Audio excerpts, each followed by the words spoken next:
السلام علیکم ناظرین، میں رضوان رفیق باجوہ روشن صاحب ویلفیئر نیوز نیٹ ورک کی جانب سے آپ کی خدمت میں حاضر ہوں۔ آج ہم جس موضوع پر گفتگو کریں گے وہ ملکی معاملات کے متعلق ہے، ملکی سلامتی کے متعلق ہے۔ عام طور پر ہم آپ سے گفتگو جو کرتے ہیں اس میں عوام سے متعلقہ جو مسائل ہوتے ہیں ان پہ گفتگو کی جاتی ہے، لیکن یہ پاکستان کے حوالے سے ایک ایسا موضوع ہے جس پر میں نے مناسب سمجھا کہ کچھ آپ کے سامنے اپنی باتیں پیش کروں تاکہ آپ مجھے بتا سکیں اور اپنے کمنٹ میں مجھے بتائیں کہ کیا یہ صورتحال ایسے ہی ہے، یا اپنی تجاویز سے آگاہ کریں تاکہ ہم اپنے کسی اگلے پروگرام میں ان تجاویز کو ساتھ لے کر پھر آپ کے سامنے پیش ہوں۔ آج کل پاکستان میں مداخلت کے حوالے سے بہت زیادہ شور مچا ہوا ہے۔ ویسے تو یہ شور پچھلے 3 سال سے جاری ہے، جب تحریک انصاف کے سربراہ عمران خان نے ایک کاغذ ہوا میں لہرا کر کہا تھا کہ ہمارے ملک کے جو معاملات ہیں ان میں مداخلت کی گئی ہے، سازش کی گئی ہے۔ وہ سلسلہ چلتا رہا اور اب بھی کبھی کبھی اس کی جو آوازیں ہیں وہ کہیں نہ کہیں سے اٹھتی ہیں۔ جی، تو میں بات کر رہا تھا امریکی کانگریس کی طرف سے لکھا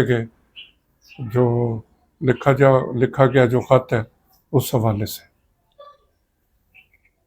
کانگریس کے ارکان نے اس خط میں حکومت پاکستان سے بانی تحریک انصاف عمران خان کے حوالے سے اپنے تفصیلات کا اظہار کیا۔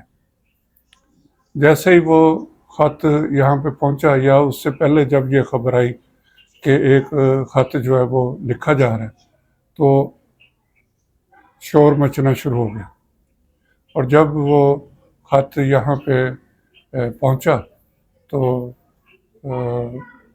ایک پاکستانی معاملات میں مداخلت کا ایک شور جو ہے وہ سنائی دینے لگا۔ دفتر خارجہ کی طرف سے اس کی مذمت کی گئی کہ یہ ہمارے معاملات میں مداخلت ہے۔ لیکن ایسا لگتا ہے کہ ہماری جو بھی حکومت ہو وہ اپنے ادوار میں امریکہ کی طرف سے کی جانے والی بات کو، جس کو وہ مداخلت قرار دیتے ہیں، وہ بھول جاتے ہیں۔ ایسا ہی ایک واقعہ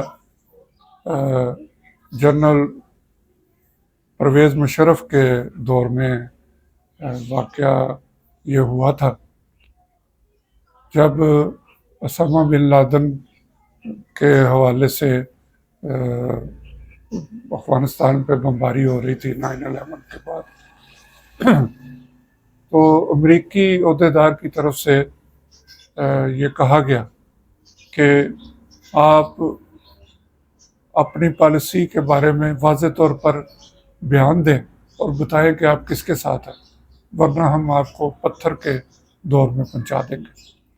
اور پاکستان کو تورا بورا سے بھی تشبیہ دی گئی کہ افغانستان کے تورا بورا میں جس طرح راکٹوں کی بارش کی گئی اور علاقے کو تباہ و برباد کیا گیا، اسی طرح پاکستان کا بھی کیا جائے گا۔ اس سے پہلے اگر آپ دیکھیں تو 1971 کی جنگ میں ایک امریکی بحری بیڑا جو ہے وہ وہاں سے چلا تھا جب بھارت کے ساتھ ہماری جنگ جاری تھی، اور کہا گیا کہ بھارت کو مجبور کیا جائے گا مشرقی پاکستان سے فوجیں نکالنے پر، اور امریکی 7واں امریکی بحری بیڑا جو ہے وہ چل پڑا۔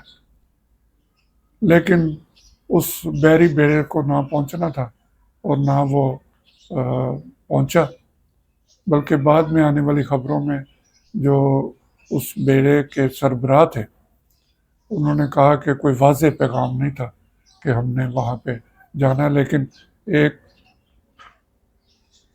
ہمیں تسلی دی گئی۔ اس وقت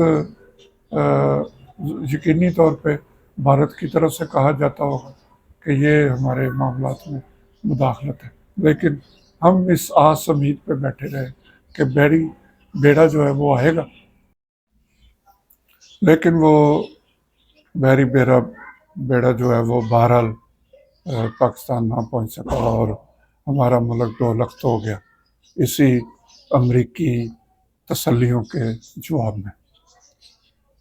اس کے بعد اسی طرح کا ایک واقعہ لاہور میں پیش آیا، جب ان کے ایک اہلکار نے، جو پہلے کہا گیا کہ سفارتکار ہے، پھر کہا گیا کہ وہ امریکی امبیسی کا کوئی اہلکار ہے، اسے سفارتی استثنا جو ہے وہ حاصل پہلے کہا گیا تھا، پھر بعد میں اس کی تردید ہوئی۔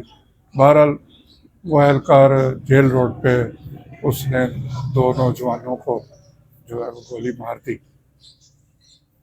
پہلے جو خبریں آئیں ان میں کہا گیا کہ جو وہ نوجوان کوئی کسی تنظیم سے وابستہ تھے، پھر انہیں ڈاکو قرار دیا گیا۔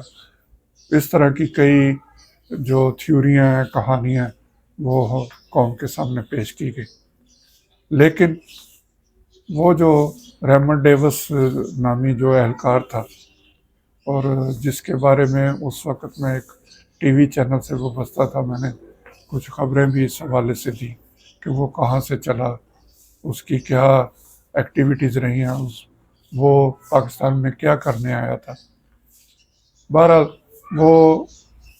اس نے 2 نوجوانوں کو مار دیا، اور اس کے بعد ریمنڈ ڈیوس اس انداز سے پاکستان سے واپس گیا کہ وہ ہماری حکومت، ہماری عدلیہ اور ہمارے دوسرے اداروں کے لیے ایک باعث شرم والا مقام بن گیا۔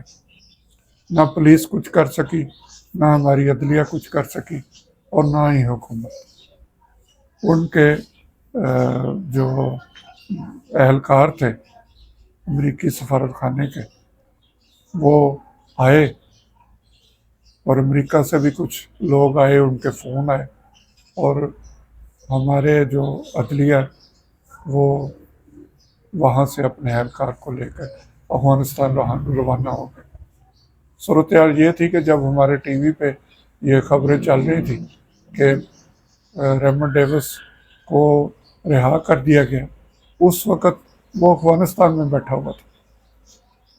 تو یہ بھی ایک مداخلت کا ایک طریقہ کار تھا، جس پہ حکومت نے بھی بخوشی اسے قبول کیا، عوام نے بھی سکھ کا سانس لیا، کیونکہ کافی دنوں تک ریمنڈ ڈیوس ہمارے اعصابوں پہ سوار رہا، اور قوم یہ توقع کر رہی تھی کہ ریمنڈ ڈیوس کو سخت سے سخت سزا دی جائے، اور شاید اسے پھانسی پہ بھی لٹکا دیا جائے۔ یہ ہماری قوم کے جذبات تھے، لیکن حکمرانوں نے کہا کہ آپ اپنے جذبات اپنے پاس رکھیں، ہماری ملکی سالمیت کا مسئلہ ہے، ہم نے اگر یہ اہلکار واپس نہ کیے تو یہ پاکستان کے لیے بہت بڑا خطرہ بن جائے۔ تو اس طرح کے کئی واقعات ہیں جس میں امریکی مداخلت جو ہے وہ ہوتی رہی۔ بانی طریقے انصاف عمران خان نے کاغذ لہرایا، اور وہ اپنے بیانیے پر قائم رہے، اور آج بھی قائم ہے کہ امریکہ نے مداخلت کی تھی ان کی حکومت گرانے میں۔ یہ ایسے واقعات ہیں جو شاید ہماری تاریخ کی کتابوں میں بھی نظر نہ آئے، اور ہم ان سے جیسے کوئی ایسا خیال آتا ہے جس سے انسان اپنے سر کو جھٹک کے اس خیال کو ختم کرنے کی کوشش کرتا ہے۔ تو ایسے ہی یہ وہ مداخلت کی وہ کہانی ہے جن کو ہم شاید تاریخ میں کیا ہم ویسے ہی یاد بھی نہیں کرنا چاہتے۔ صورتحال تو کچھ اس طرح کی، اور کہا جاتا ہے کہ ہمارے ملک کے جو اعلیٰ عہدے ہیں وہ سیاسی ہوں یا کچھ اداروں کے ہوں، وہ امریکہ کی منظوری کے بغیر اس پہ عمل نہیں کیا جا سکتا۔ ہماری سب سے زیادہ تجارت بھی امریکہ سے ہے، اور سب سے زیادہ گالیاں بھی اس ملک میں امریکہ کو ہی پڑتی ہیں۔ قوم کے جذبات کچھ اور ہیں، حکمرانوں کے جذبات کچھ اور ہیں، اور اداروں کے جذبات کچھ اور ہیں۔ مداخلت کب ہوئی، کیسے ہوئی، یہ حکومتی سطح پر کوئی بتانے کو تیار نہیں۔ یہ دفتر خارجہ کی طرف سے جو بیانات دیے جاتے ہیں مذمت کے، اکثر اوقات کے یہ بھارت نے مداخلت کی ہے، مذمت کرتے ہیں، یہ امریکہ نے مداخلت کی، ہم مذمت کرتے ہیں، یہ ایک صرف کاغذی کارروائی۔ اگر مداخلت یا کوئی ایسا عنصر ہے کہ حکومت یہ سمجھتی ہے کہ امریکہ ہمارے جو پالیسی ہے اس میں مداخلت کر رہا ہے، تو وزیر اعظم کو خود سامنے آ کے اس بارے میں بیان دینا چاہیے۔ وہ قومی اسمبلی میں بھی یہ بیان دے سکتے ہیں، ٹھیک ہے، دفتر خارجہ کا یہ کام ہے، انہوں نے بیان دے دیے، لیکن وزیر اعظم خود سامنے آئے اور اس حوالے سے بیان دیں۔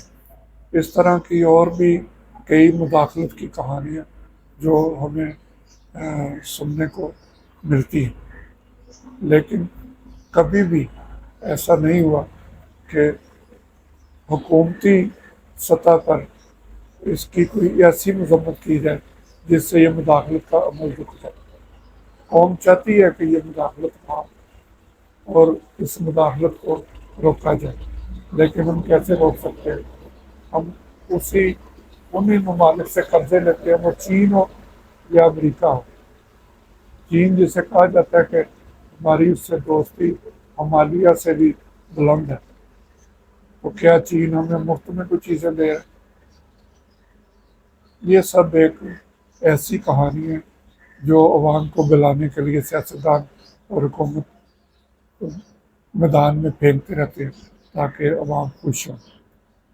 ہمارا ملک جس طرح قرضوں میں ڈوبا ہوا، جس طرح قرضوں میں جکڑا ہوا ہے، وہ ہم کسی کی مداخلت، ہم کسی کے خلاف آواز اٹھانے سے قاصر ہیں۔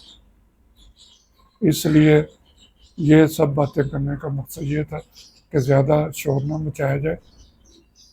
ایسے ہی جو جن سے آپ قرض لیتے ہیں وہ ناراض ہو گئے تو اس کا سارا بوجھ پھر عوام پر پڑے گا۔ اس لیے ایسی پالیسی بنائی جائے کہ بات بھی ہو جائے اور کسی سے تعلقات خراب بھی نہ ہو۔ پہلے ہی ہم بڑی مشکلات میں گزر بسر کر رہے ہیں۔ اس کے ساتھ ہی میں آپ سے اجازت چاہوں گا۔ اللہ ہم سب کا حامی ناصر ہو۔ اللہ حافظ۔